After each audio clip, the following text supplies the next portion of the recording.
সরকারি স্কুলে ভর্তির নামে টাকা তোলার অভিযোগ স্কুলের নিরাপত্তারক্ষী। বর্ধমান মিউনিসিপ্যাল গার্লস হাই স্কুলে ঘটনাকে ঘিরে তীব্র চাঞ্চল্য। সরকারি স্কুলে ভর্তির নামে টাকা নেওয়ার অভিযোগে উত্তাল বর্ধমান শহর। বর্ধমান মিউনিসিপ্যাল গার্লস হাই স্কুলকে কেন্দ্র করে উঠে এলো গুরুতর অভিযোগের আঙুল উঠেছে স্কুলের এক নিরাপত্তারক্ষীর বিরুদ্ধে। ঘটনাকে ঘিরে শহর জুড়ে তীব্র শোরগোল শুরু হয়েছে সোমবার।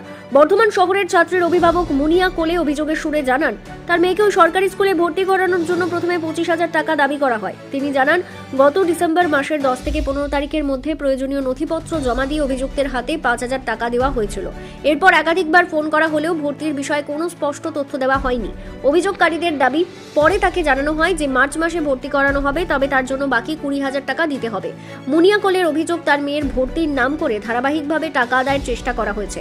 এই ঘটনায় অভিযুক্ত স্কুলের নিরাপত্তারক্ষী অমিত চুন রায় নিজেই স্বীকার করেন যে তিনি একজনের কাছ থেকে 5,000 টাকা নিয়েছেন ভর্তি করিয়ে দেওয়ার নাম করে। তার এই স্বীকারোক্তি ঘটনার গুরুত্ব আরও বাড়িয়ে দেয়। ঘটনাটি প্রকাশ্যে আসতেই নড়েচড়ে বসে প্রশাসন। বর্ধমান থানার পুলিশ দ্রুত পদক্ষেপ করে অভিযুক্ত নিরাপত্তারক্ষীকে আটক করে থানায় নিয়ে যায়। ঘটনার তদন্ত শুরু হয়েছে। সরকারি স্কুলে ভর্তির মতো সংবেদনশীল বিষয়কে ঘিরে এই অভিযোগ প্রশাসনিক ব্যবস্থার উপর বড় প্রশ্নচিহ্ন তুলে দিয়েছে। অভিভাবকদের একাংশের দাবি, বিষয়টি নিরপেক্ষ কড়া তদন্ত হওয়া উচিত এবং দোষীদের বিরুদ্ধে কঠোর ব্যবস্থা নেওয়া প্রয়োজন। এই ঘটনার পর Bardhaman municipal girls high school ও আশপাশের এলাকায় ব্যাপক উত্তেজনা ও ক্ষোভের সৃষ্টি হয়েছে। পাপাই সরকারের রিপোর্ট, BCN বাংলা। আমি একজনের জন্য নিয়েছি, একজনের কাছে 5,000 টাকা। না করতে পারে,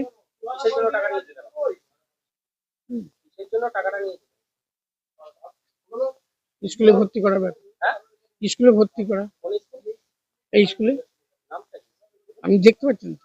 ভর্তির জন্য টাকা চেয়েছে 25,000 অমিত বাবু। সেটা আমি জানি না, আমি স্কুলে এসেছিলাম। ওনারা বলেছিলেন ক্লাস 1 থেকে ডাইরেক্ট রিঅ্যাডমিশন করলে টাকা দিয়ে অ্যাডমিশন হয়, কোনো লটারি বা কোনো ফর্ম দেওয়া হয় না। হ্যাঁ, 5,000 টাকা দিয়েছিলাম ডকুমেন্টস সমেত। আর এখনো ডিসেম্বরের 15 থেকে 10-15 তারিখ ওরকম করে।